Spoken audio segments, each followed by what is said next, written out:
Hello and thank you for joining us on Nationwide on the network service of the NTA. I am Norlin Ebel Ame, and of course this news is reaching you live from Abuja. Vice President Yemi Osinbajo is currently in Accra, Ghana, participating in an extraordinary summit of the Economic Community of West African States, ECOWAS, on the situation in Mali. The Vice President, who is representing President Muhammadu Buhari at the summit, joins other leaders in the sub-region to discuss the political crisis in Mali and the security situation in the sub-region at large. The Accra meeting forms part of several efforts by leaders in the sub-region to resolve Mali's political crisis. While in Accra, the Vice President will also meet with representatives of the Nigerian community in Ghana to discuss issues bordering on their well-being in the West African country. A release by Laolu Akonde, Senior Special Assistant to the President on Media and Publicity in the Office of the Vice President, stated that the Vice President is accompanied by the Minister of State for Foreign Affairs, Ambassador Zubairu Dada. Vice President Osinbajo is expected back in Abuja today at the end of his engagements in Ghana. After about 5 months break due to COVID-19, the National Judicial Institute, the Apex Training Institute for the Nigerian Judiciary, has commenced its training program again. NTA's Femi Okeu monitored the virtual meeting, which was declared opened by the Chief Justice of Nigeria. The National Judicial Institute provides for the Nigerian judiciary continuing education both for the judicial officers and their support staff. In any normal training, the Justice Obaseki Hall is always full to its capacity. But today, even though the institute has thrown its door open for training to commence again, participants have to attend from their various locations. Administrator of the Institute, Justice Rosalind Bozimo, says even though the Institute has space enough to accommodate hundreds of participants with the observance of social distancing, avoiding gatherings altogether is a better option. This training is for legal and research officers to judges across the country, a crop of judicial staff which the Chief Justice of Nigeria says are valuable organs to good judgment in the nation's justice system. You must at all times exhibit positive traits. As legal assistants, your actions or inactions, speed of dispensation of justice or delaying it, as the case may be. The theme of the workshop is repositioning the judicial researcher to function in the 21st century. In Abuja, Femi Okewu, NTA News. Meanwhile, a total of 1,785 new wigs have been called to the Nigerian bar, having successfully passed the January 2020 bar final examination. Omenka Marachiku reports that 5 lawyers made first class at a ceremony held at the Eagle Square by the body of benchers in Abuja. The new wigs have passed through the sound and rigorous training at the Nigerian Law School, were cited to have met the requirements of court to Nigerian bar. By virtue of the fact that I emerged as the best graduating student at the Nigerian Law School, I hope to contribute my quota to issues that are arising within the Nigerian Bar Association. I feel so happy and I'm very, very excited. The anticipated day is now here.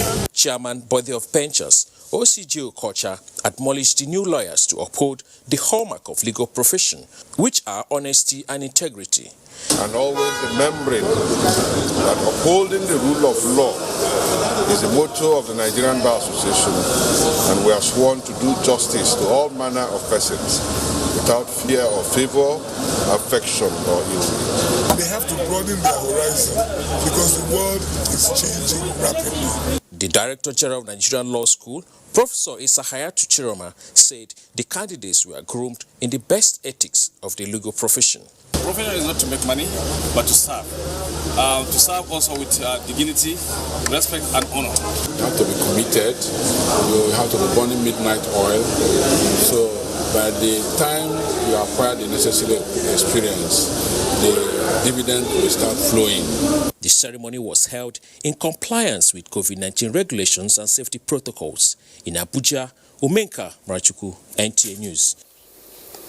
As directed by President Buhari, the Ministers of Labour, Works, Petroleum and Power are meeting with the organized labour to dialogue and resolve all matters that are of concern to the unions. The meeting, which is taking place at the banquet hall of the State House, is for the government representatives to engage labour on government finances and show them the books. Last week, Friday, the President ordered the Minister of Labour and Employment, Chris Ngige, to schedule a date with the trade unions to intimate them with the programs of government to forestall industrial crisis. This is Nationwide. More reports after this break. Stay with us. All right, the break will come much later. We are going to Lagos now. We're going to join Adiola with more stories. Hello, Adiola. Over to you. Hello, Nolin. Good to see you. The unprecedented COVID-19 crisis has resulted in major social, political and legal challenges globally as states around the world adopt emergency measures to address the problems prompted by the pandemic. It is critical that they continue to uphold the rule of law, protect and respect international standards and basic principles of legality, as well as the right to access justice. It is against this backdrop that this report examines the 2020 International Day of Democracy and the Nigerian experience.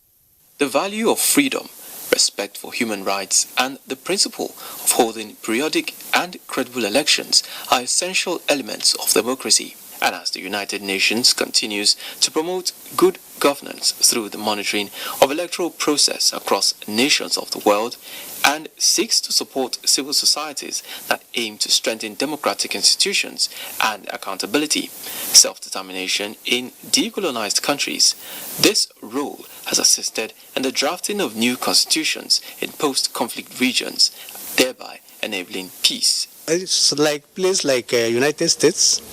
We've seen demonstrations where people's rights have been trampled upon.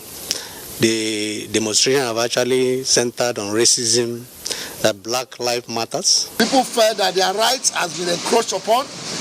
People are now forced to wear masks, like I'm doing now.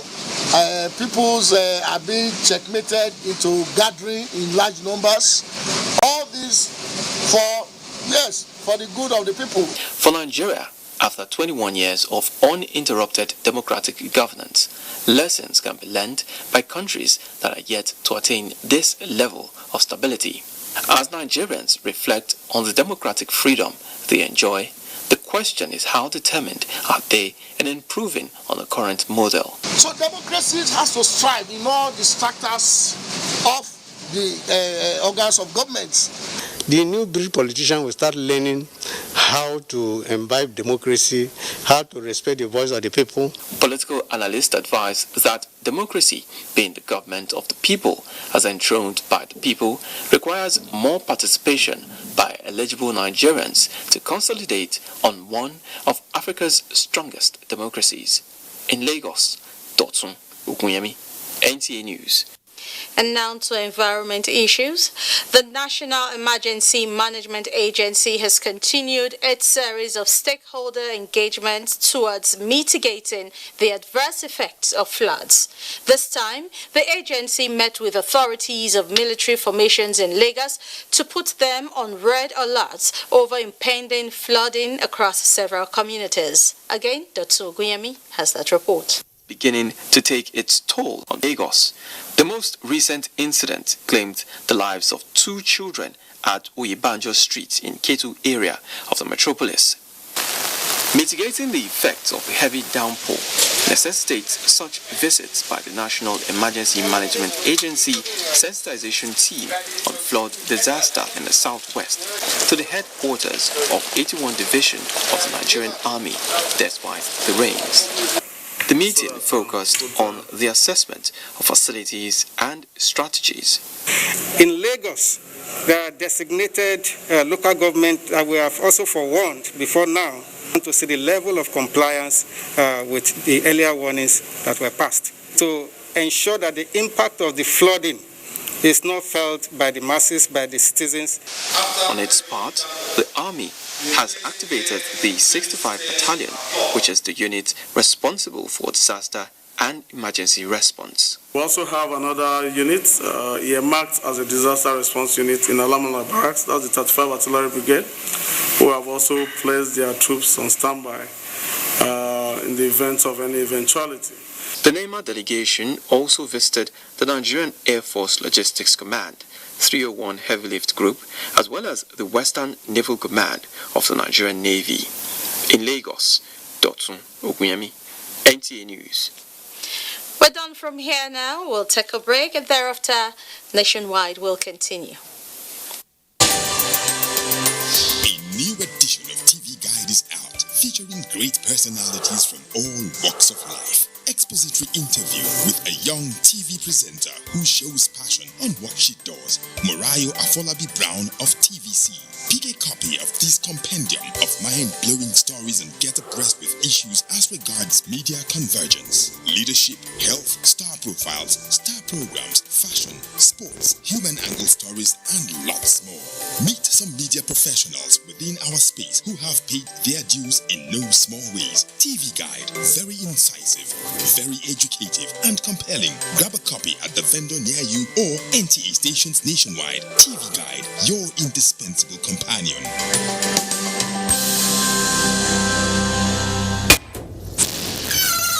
Yes, that's the painful effect of what corruption costs you. But what does corruption cost us all? Watch Bad Guys on NTA Network, 6 p.m. to 6:30 p.m. every Wednesday from the Akin Fadeyi Foundation. Bad Guys. Who are the bad guys? Join us.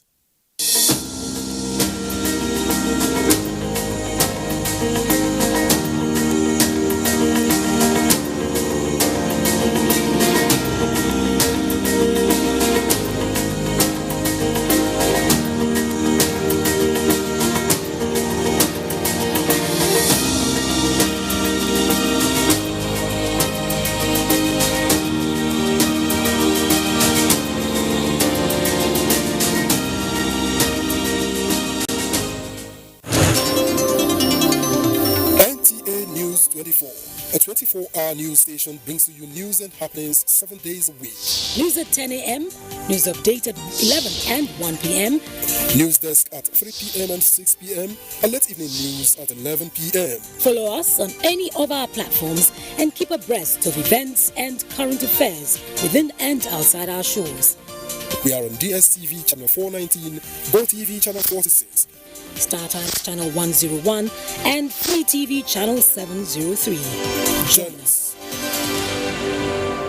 NTA TV College Jos, an affiliate of Ahmadu Bello University Zaria, is currently admitting students for its ordinary diploma programs in television journalism, television production, and television engineering. Interested candidates are advised to obtain relevant information concerning eligibility at our website at www.ntatvc.edu.ng or marketing department of any NTA station nationwide. For further information, contact Assistant Director, Marketing, NTA TV College Jos on 0803-314-4383 or the Academic Office of the College on 0806-980-9807. Announcer, Registrar.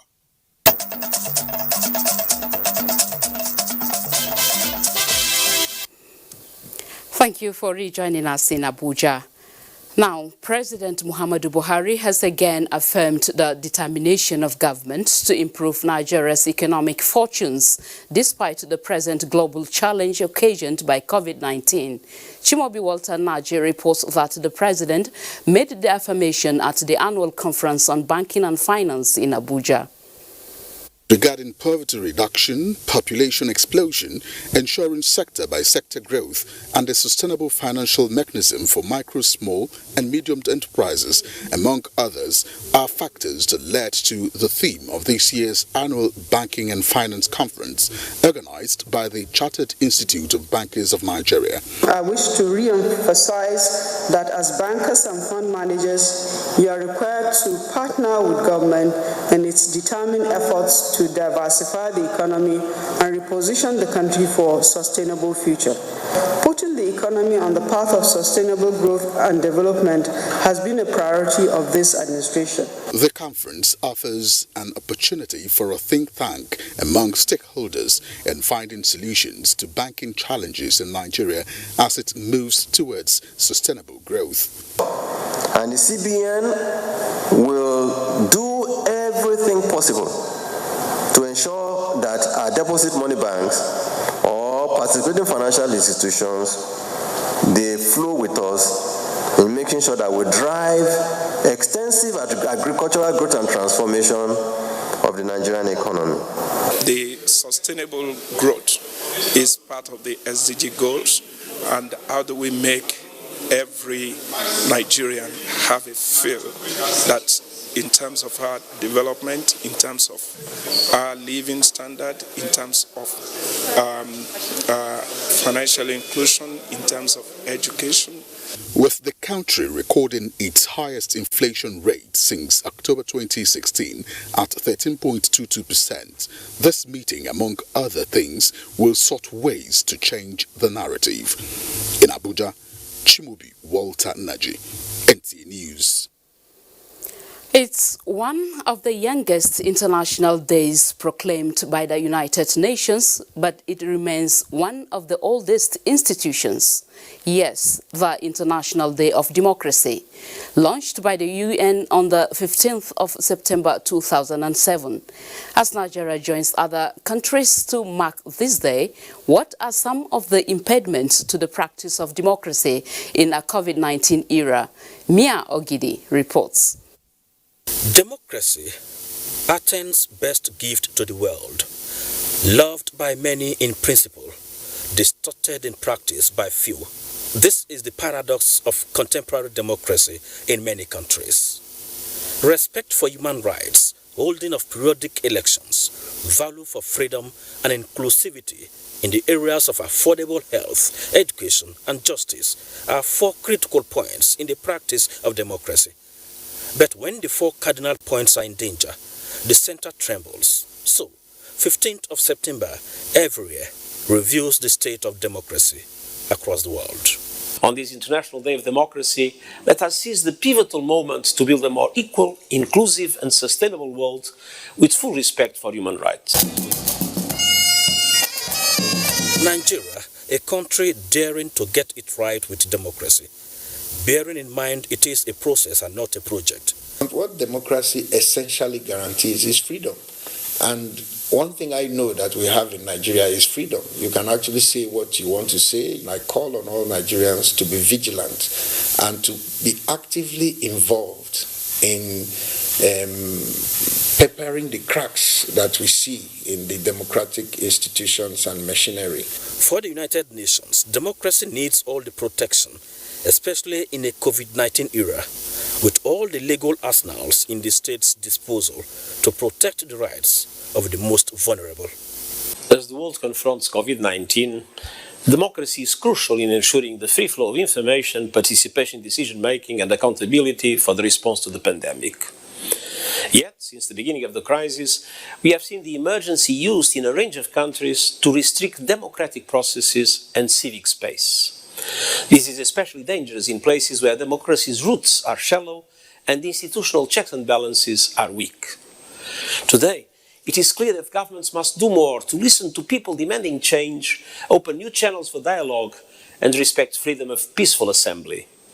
In its true practice, the will of the people shall be the basis of the authority of government. Mayor Ogidi, NTA News.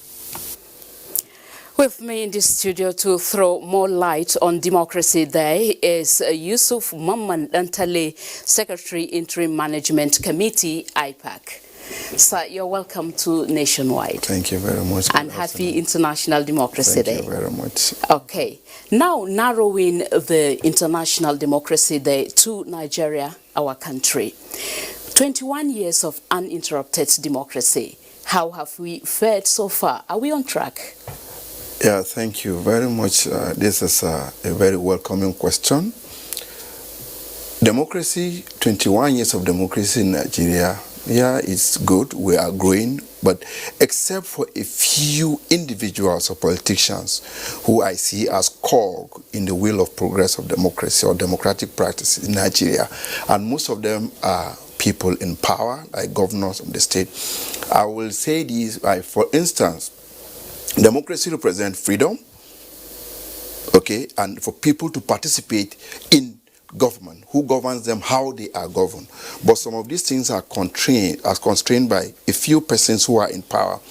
Recently, I think the president of this country, President Muhammadu Buhari, have tried as much as possible to sponsor a bill that will guarantee freedom and participation of government at the local level through local government autonomy and legislative autonomy at the states. But it is obvious to all of us that if some governors who are so powerful have come together to suffocate this development, which is really undoing to democratic practices in Nigeria. And two, remuneration for political office holders or politicians is outrageous.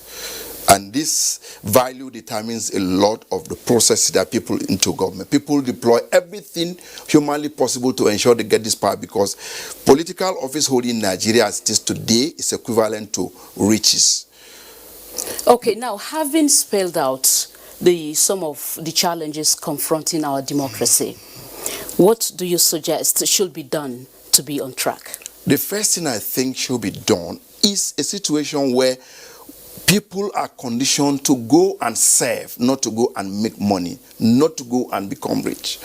Okay, there should be a deliberate decision, okay, or legislation at National Assembly to ensure that the remuneration that goes to public office holders is greatly reduced. But when people go to serve, you will prepare to serve. But where you go to make money, you will deploy everything legally and illegally to ensure you manipulate your ways to get there. This, I think, is the first step. The second step, I believe, should be guarantee the autonomy of local government and state legislative houses. And then three, the appointment of electoral umpires, though INEC is trying as much as possible to ensure that we have a better electioneering in Nigeria. But still, I believe that if the appointment of INEC leaders, the leadership of INEC, is being done not just by the executive alone, but also other, a collection of other arms of government like legislators and parts of the judiciary, so that you don't just, the president don't just pick and say, this is my candidate for. Are you saying there are no checks or balances in the system? No, of course, theoretically they are, but de facto you and I know that the checks and balances we have in Nigeria today is not watertight. So now, let's look at, people are of the opinion that our democracy is very expensive, and they are suggesting that we should imbibe the unicameral legislation. So now, what input do you have in this regard? Thank you very much. Now, you see, like the COVID-19 introduced a lot of things. With COVID-19, if not for COVID-19, we didn't know that it's possible for us to manage the country, okay, through the internet in a way. The webinar was introduced, and the proliferation of our webinar and the internet meeting helped a lot. So if that could be done, the cost of running the legislation as it is outrageous. So I think I'm in line with what you're saying, that the cost of the legislative arm of government should be pruned down. It's expensive. So, all right. Now, on this note, because of time, we may have to stop the conversation here. Right. Thank you for your thought on Nationwide. You're welcome. Thank you. I've been speaking with Yusuf Mamman Ntale, Secretary Interim Management Committee IPAC. Once again, thank you. You're welcome. Thank you so much. Okay. Now, moving on, ahead of the 19th September governorship election in Edo State, some candidates are optimistic of a free, fair and credible poll in the state. They, however, appealed to the people of Edo State to vote for the candidate of their choice based on their credibility and not on party supremacy. This was while discussing Edo governorship election campaigns on NTA's current affairs program, Good Morning Nigeria. Alika Opanachi Arua reports. With few days to the Edo governorship election, political parties and their candidates have continued to sell their manifestos to the electorate. While speaking on Good Morning Nigeria, the governorship candidates of the Labour Party and Action Democratic Party expressed satisfaction with the political developments in the state, hoping that the exercise will be conducted peacefully. Sincerity is what we need from our politicians. Our politicians have not been sincere enough. It's not just to come and be speaking good speeches, but it's how to transform the state. We are calling on INEC. We are not imposing. We are not violent. We are not desperate to say, oh, you must elect Labour Party. But we're simply saying, look at the perspective, in three perspectives. The incumbent governor's performance, those who have the capacity to sustain what they have done, and those who have no business nearing what the governor has done, not talk of improving. Political affairs analyst Dr. Abdurrahman Abu Hamisu emphasized the need for political education to empower the candidates with adequate skills to enable them carry out their mandates. In most of the talks, nobody tell you this is how I'm going to improve the revenue base of the state. It's about spending, because that is the mentality. So I'm going to build market. I'm going to build road. I'm going to build hospital. Where are you going to get the funds from? The guests also advised the people of Edo State to observe all COVID-19 safety protocols on the day of the election. In Abuja, Alika Opanachi Arua, NTA News. Talking security and politics, the police in Ondo State says the recent fire outbreak at the Independent National Electoral Commission headquarters in Akure was caused by an electrical fault in the container housing the smart card readers. The State Commissioner of Police, Bolaji Salami, who announced this in Akure, said the investigation was carried out by the Federal Fire Service. Doris Olomuku reports. Thursday, September 10 fire destroyed over 5,000 smart card readers, which were meant for the October 10 governorship election in Ondo State. The inferno generated mixed reactions, with politicians calling for thorough investigation by the police and urgent replacement of the card readers. Commissioner of Police Bolaji Salami said police investigation shows that the incident was not planned. The fire incident was caused by faulty electrical connection. The containers, they put on the air conditioners there 24 hours. They don't put it off at all. And that is what the Federal Fire Service gave us, that it could be the faulty connection within the two containers. He said the command will continue to ensure the safety of lives and property before, during and after the election. In Akure, Doris Ulmoko, NTA News. More reports from Port Harcourt, and Dibabari is standing by. It's all yours, Dibabari. And welcome to Port Harcourt. The capacity of River State government to execute various infrastructural projects simultaneously has been attributed to Governor Nyesom Wike's passion for growth and development, as well as prudent management for resources. The governor stated this shortly after inspecting the ongoing construction of flyover bridges in the state. Ogednyekwe completes the report. Project inspection has been one of the routines of Governor Wike since the inception of his administration in the last 5 years. The latest is the inspection of the 5 flyover bridges. The bridges are the efforts of the Wike-led administration to open up the city, enhance its aesthetics, decongest traffic and make commuting safer, as well as attract investors to the state. It's not the amount of resources you get that determines the amount of projects you carry out. It is your commitment, your passion for the development of your people. So if you have very good resources and you don't have passion and commitment, that resources cannot be utilized for the good of the people. The Rebsi flyover is at its final stage and would be handed over to the state government by December this year, while work at the Rumoba and Okoro Nodo have reached advanced stages and will be completed in February 2021. Work is also progressing steadily at the GRA Junction and Rumola flyover bridges. For the governor, the whole essence of governance is to give meaning and bring development closer to the people. The project manager of the construction company says his firm is on track and will deliver the projects in record time. In Port Harcourt, Ogedinye Kweri, NTA News. Nigerians have been urged to ensure all land and boundary disputes are resolved amicably without force and violence. A State Deputy Governor Moses Ekbu stated this while receiving a report on peaceful settlement of land disputes in a DNA clan of Abak local government area. Charity James has details. Land and boundary disputes are some of the crises that have caused more harm than good to modern-day society. Apart from causing damages, land disputes also hinder the socio-economic activities of most urban and rural dwellers, leading to hardship and poverty. Hence, the need to promote peaceful resolution.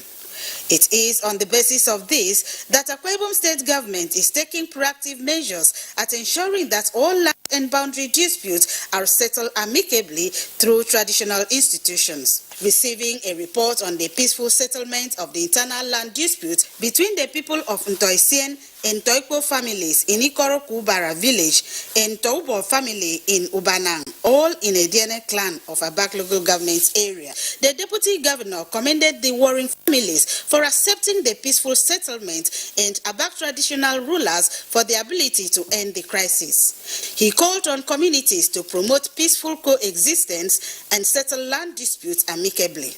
We should not promote land disputes because of selfish gain.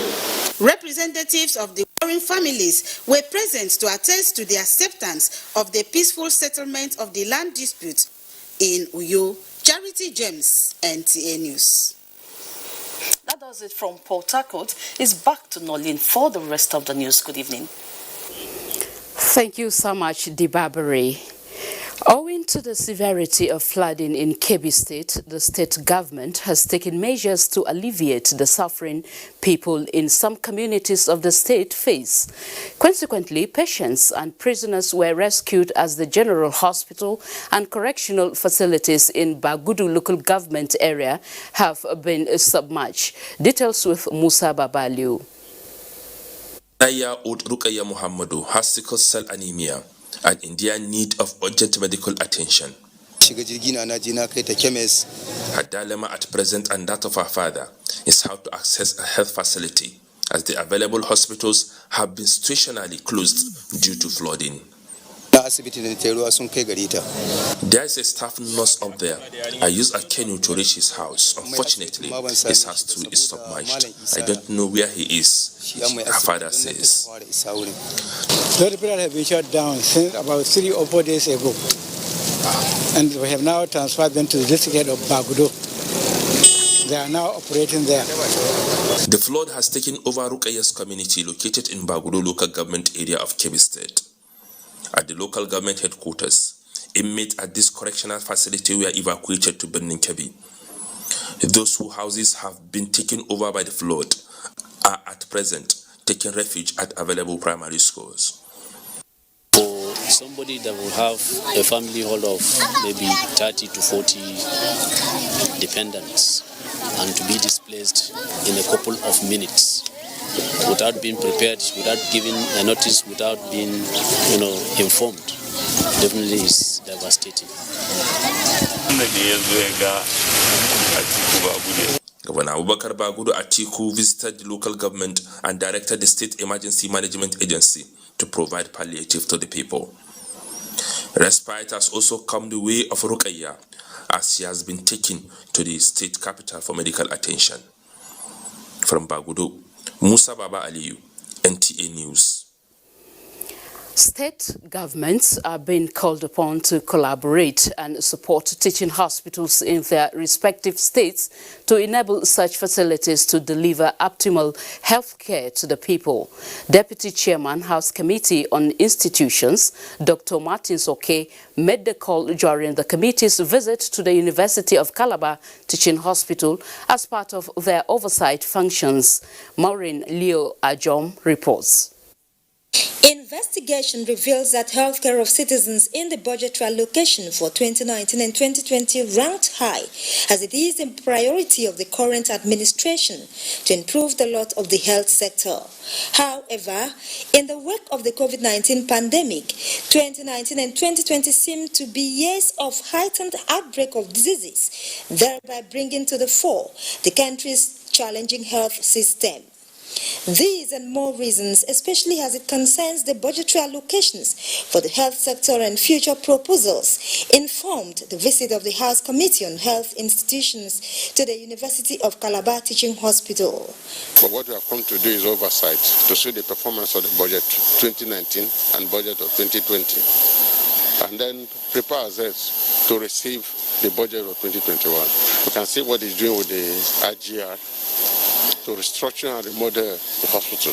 We're trying to remodel, we're trying to upgrade, we're trying to ensure that we offer the same facilities here that you would find in any standard hospital, so that our people will get the same level of care that they would have gone to get in some other places. Chief Medical Director, University of Calabar Teaching Hospital, Professor Ikpeme, conducted the theme round ongoing projects in the hospital and some abandoned critical infrastructure, which are in dire need of funding and other support facilities, just as the House Committee's Deputy Chairman is promising to interface with relevant stakeholders to support the University of Calabar Teaching Hospital.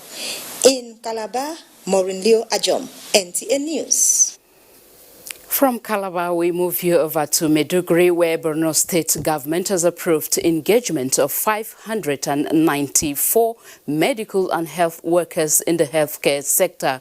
Governor Babagana Umara Zulum announced approval of the recruitment at the end of a meeting with public healthcare stakeholders held at the Government House, Maiduguri. Mohammed Goni reports. The medical workers bills to be engaged by the Borno State government include 84 medical doctors, 365 nurses and midwives, 45 pharmacists, as well as 100 health technicians, as well as other supportive staff. Of the 365 nurses and midwives, the governor explained, half are fresh graduates of colleges, while others were recruited from experienced persons who have retired from Borno State Civil Service. Some of the medical doctors, the governor added, were recruited on permanent basis, while some are being engaged on contract and sabbatical services.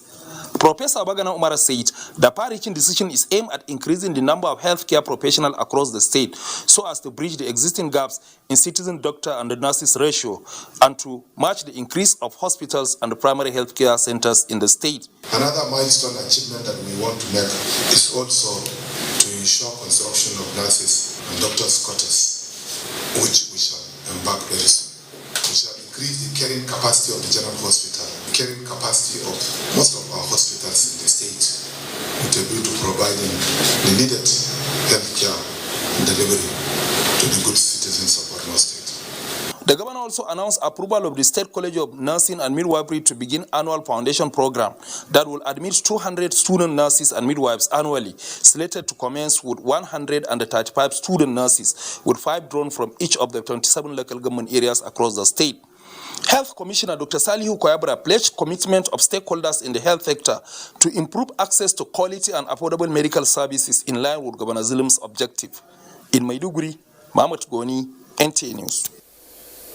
We now join Lanre in Ibadan, a studio for more reports. Take it up from here, Lanre. Thank you, Nolin, and welcome to Ibadan. Oyo State Governor Seyi Makinde has commended the Nigerian Army for ensuring security and maintaining cordial relationship with the people and government of the state. The governor gave the commendation while receiving the Chief of Army Staff, Lieutenant General Tukur Buratai, who paid him a courtesy visit at the Agodi Government House in Ibadan. Ayomiku Ajibola has the details.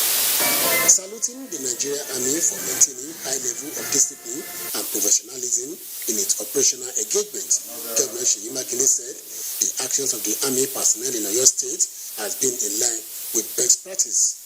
The Nigerian Army, the governor maintained as a sense of efficiency, urging them to continue to maintain commitment to their statutory responsibilities. We'd like to acknowledge the work that yourself and your team have been doing in terms of professionalizing the Nigerian Army, and also so far your impartiality in the political process. On his part, the Chief of Army Staff, Lieutenant General Tukur Buratai, said the Army will not share its responsibility in enhancing security of lives and property in Oyo State and across the nation. Nation of arms, where we do the co-fighting to secure our country, we only carry out non-kinetic aspects of activities. The Army Chief was on a working visit to the 2 Division of the Nigerian Army, Odogbo in Ibadan, the state capital. In Ibadan, Ayomiku Ajibola, NTA News. Still on security, 47,000 candidates have applied for 2,000 vacant positions in the Oyo State Security Network Agency and Amotekun Corps. Kayode Oladu's report is here presented. The creation of Amotekun Corps in the 6 southwestern states came into existence as a result of security challenges facing the region. Launched 9th of January 2020 with the aim to complement the efforts of the police and other security agencies to curb crimes and criminality within and beyond the region. Based on this, Oyo State government commences recruitment exercise for the security outfit codenamed Oyo State Security Network Agency and Amotekun Corps. The board includes Commissioner of Police Oyo State, Commandant, Civil Defense, Director, SSS, Director of Immigration, and prisons. There's a law that establishes Amotekun Corps, and the law don't even put Amotekun under the police force. When you're part of them, you are with them. You are not part of them, you are not with them. The reason I joined this organization is because for self-defense. The screening and verification of credentials of applicants is being carried out for those in Ibadan and Ibarakwa zone, while Oyo and Okiogun zone will be done thereafter. We now be rejoining Nolin in our Abuja studio for the continuation of Nationwide. Thank you so much, Lanre. In its quest to harmonize the consumption of technology and enhance service delivery across ministries, departments and agencies, Galaxy Backbone is exploring fiber connectivity and other service opportunities with the hope of transforming public institutions to function effectively in the new normal. This was the focus at the quarterly meeting organized by the agency to respond to the current realities. And we have also noted some of the challenges that you have faced, especially regarding last mile connectivity. And it's our resolve to work with you as much as we can to ensure that we're able to help bridge this gap. This has given a lot of MDAs confidence in Galaxy services, and you can also have observed the quantum loop in service offering to MDAs. Is centered on our broadband deployment across 13 states. Hopefully, the next phase of the project, we need to deploy fiber to the core north. F. Johnson reports that ICT directors from different MDAs who participated were optimistic that the deliberations will stimulate future engagements that will help improve the digital and communications experience of institutions. Now, after long years of dispute over the encroachment of the land belonging to the National Mosque, Abuja, there has been an out-of-court settlement culminating in the building of a shopping mall within the mosque premises. The shopping mall was constructed by the private company which allegedly encroached on the said land as an out-of-court settlement for the encroachment. The mall was inaugurated by Sultan of Sokoto and President General, Supreme Council for Islamic Affairs, Muhammad Saad Abubakar. He enjoined Muslims to always embrace dialogue for peaceful coexistence as well as imbibe the spirit of giving for the promotion and development of Islam. Especially when it comes to Islamic issues or when it comes to the affairs of Muslims. And once we are all working for Islam, we must help each other. Because this world is a temporary place for us to stay. We must work for the permanent hereafter. Kaduna is next and Suleiman will be our guide. Hello, Suleiman. Thank you, Noli, and welcome to Kaduna Network Center. Authorities of the Nigerian Railway Corporation have described as untrue and mischievous a story circulated on the social media that an Abuja-bound passenger train was attacked by armed bandits. Achari Maxwell files in this account of the accident or of the incident as confirmed by the authorities.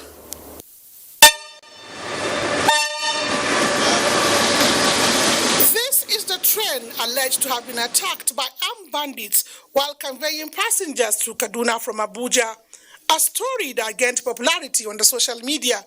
While debunking the reports as fake news and mischievous, the station manager, Rigasa train station, Aminu Ibrahim, confirmed that some miscreants had actually thrown stones at the moving train at a village called Gidan along the Kaduna-Abuja rail track. It is a stone, not bullet.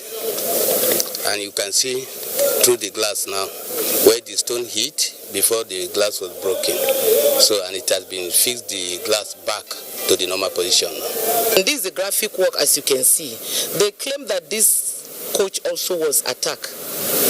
And you can see if actually is attacked, where is the glasses? And these coaches, we've not even started using it. It's among the new one they brought, and we've not started using it. And they're circulating that the train was attacked, and even the first class too was attacked. This is capital lie. The station manager further confirmed that at the time of the incident, there was no passenger by the broken window. Hence, no one sustained injury in the course of the incident. We called the security on board that they should go to the village head and tell them to warn their children that if something happens again, we are coming to pick them, not the children. He therefore advised the public against peddling unsubstantiated stories capable of causing breach of peace. In Kaduna, Achari Maxwell, NTA News. The Nigeria Police Trust Fund will deliver a more decent housing to officers and men of the police force through massive rehabilitation of barracks across the country as it pursues its mandate of repositioning the police for efficient service delivery. Chairman of the fund, Suleiman Abba, gave this assurance in Kano in continuation of visitation by the Trust Fund to police formations to assess areas in need of intervention. Awal Salisu has the details. Repositioning the Nigerian police through policy formation, improved welfare, training and retraining are among the core objectives of the Police Trust Fund with a view to achieving service delivery. The chairman of the fund, who was a former Inspector General of Police, Suleiman Abba, was in Kano to gather first-hand information on the living condition of the police in their quarters. The dilapidation has gone beyond my imagination. Again, I feel terribly bad when the officer in charge of works told me that some of the buildings that are about 50 years old here have never been renovated. Suleiman Abba took his time to have discussions with some of the inhabitants where he assured quick intervention towards improving their standard of living. He appealed to well-meaning Nigerians to generously support the Nigerian police as security is everybody's business. In Kano, Awal Salisu, NTA News. It's now back to Noli in Abuja for more stories on Nationwide. Very well, Suleiman, thank you. New data coming in from the Nigeria Center for Disease Control (NCDC) shows 132 new cases of COVID-19, bringing the total number of confirmed cases to 56,388 in the country. Of these 132 new confirmed cases, Lagos has 52, Gombe 27, Plateau 17, Kwara 10, Enugu and Ogun 9 cases each. Others include Katsina 3, Ekiti 2, while Bauchi, Osun and Rivers all recorded 1 case each. On the total case chart per state, Lagos leads with 18,663 cases. The FCT comes next with 5,447 cases. Oyo is third with 3,221, while Plateau State follows with 3,115 cases. There are now 10,968 active cases, while 44,337 patients have been discharged, with 1,083 deaths recorded so far. You are still watching Nationwide on the network service of the NTA. Let's take a break. We'll come back shortly. Stay with us.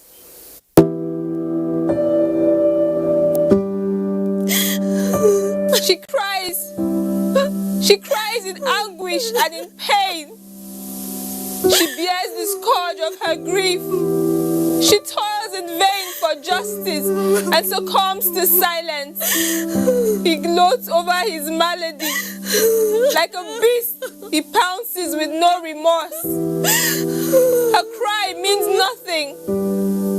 Her pain feeds her shame. Like an orphan, she's left to grieve in solitude.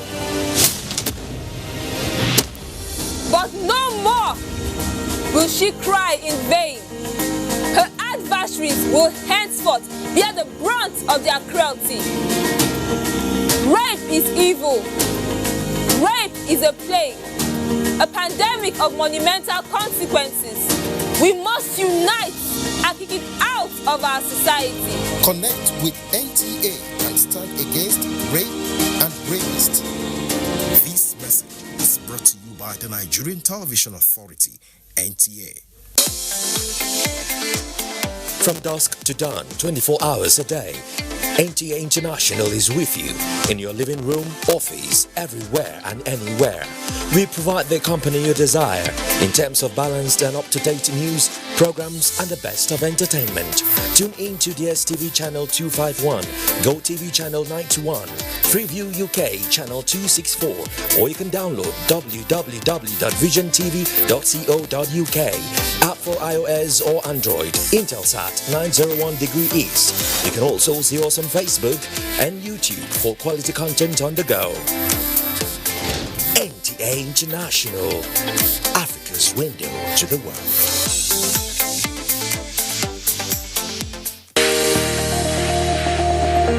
ICPC and NTA say you can help Nigeria to flatten the curve on COVID-19, just as you can help flatten the curve on corruption. Follow transparency, accountability, and integrity just as you follow health guidelines. Stay home with integrity and maintain your distance from corruption, just as you stay away from COVID-19 by maintaining social distance.